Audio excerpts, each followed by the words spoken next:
You ever stop and think about how one single choice could literally change everything? We're not just talking about your life, but the fate of the entire universe. Well, today, we're diving deep into exactly that, this incredibly intricate dance between human free will and an all-encompassing divine plan. And it all kicks off right here. This is the moment the problem begins. You've got humanity, in the form of Adam, kicked out of paradise. And the way back to eternal life? Yeah, it's blocked by an angel with a flaming sword. Talk about a dead end.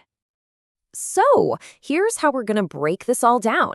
We're going to follow this epic story in 5 parts, starting with that one fateful choice and following it all the way through to the ultimate cosmic solution. Okay, let's jump right in.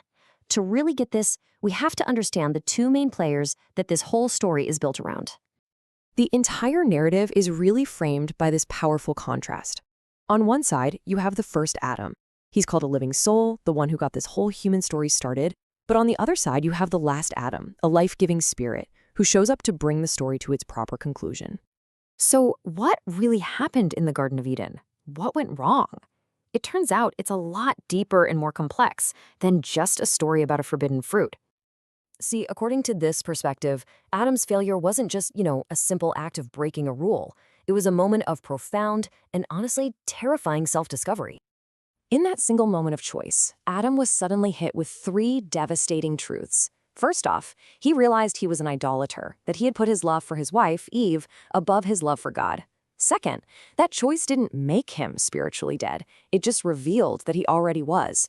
And third, he finally understood just how desperately he needed the tree of life, the very thing he was now completely cut off from. But here's the thing. Adam's failure wasn't the end of the story, not by a long shot. In fact, it was the perfect setup for the solution. It created the need for the last Adam. So get this. The last Adam isn't just some kind of guide back to the tree of life. The idea here is that he is the tree of life. His whole purpose is to become the very source of life that Adam lost, creating a brand new way to get what was forfeited. And this is where you see this really beautiful kind of poetic parallel. Both Adams are driven by a powerful love for their bride, but the first Adam's love for Eve leads to death through his sin. The last Adam's love for his bride, the church, leads him to die for sin, offering life. It's wild. One love story ends in tragedy, the other becomes the engine of redemption. So here's the bottom line. That original path back to paradise, it's gone, sealed off. A totally new path had to be created, and this path runs straight through the last Adam. There's just no other way back. All right, so this is where we have to take a deep breath, because it gets pretty mind-bending.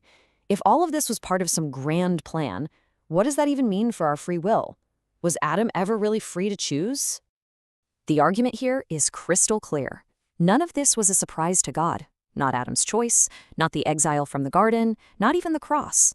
It was all part of a divine blueprint that was laid out before the universe even existed. Which, of course, brings us to that massive question, the one that people have been wrestling with for, forever. If God already knows what's going to happen, what's the point of us making choices at all?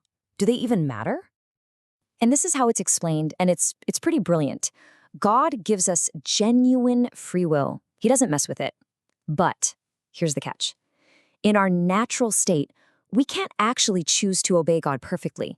We need something more, what the text calls divine grace, in Korean, une. Think of it as a spiritual boost. So our real choice isn't just obey or disobey. It's accept or reject the grace that even makes obedience possible. God doesn't force that choice on us, but he knows ahead of time what we'll choose, and he masterfully weaves that choice into his ultimate plan.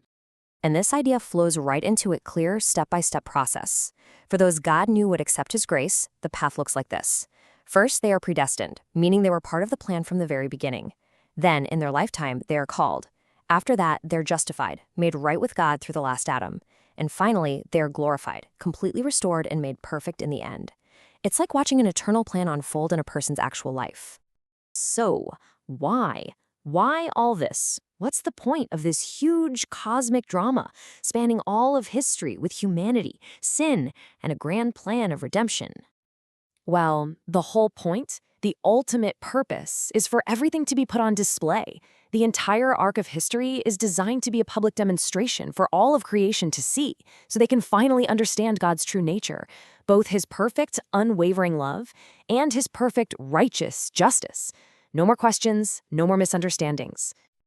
And this is the endgame, the grand finale, a time when everything in heaven and on earth is brought together and unified under the last Adam.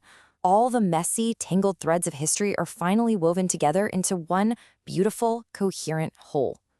So in the end, free will doesn't get erased, it gets perfected. Because when all of creation finally understands who God truly is, their free choice to love him isn't a risky gamble anymore. It becomes the ultimate, most complete expression of why they were created in the first place.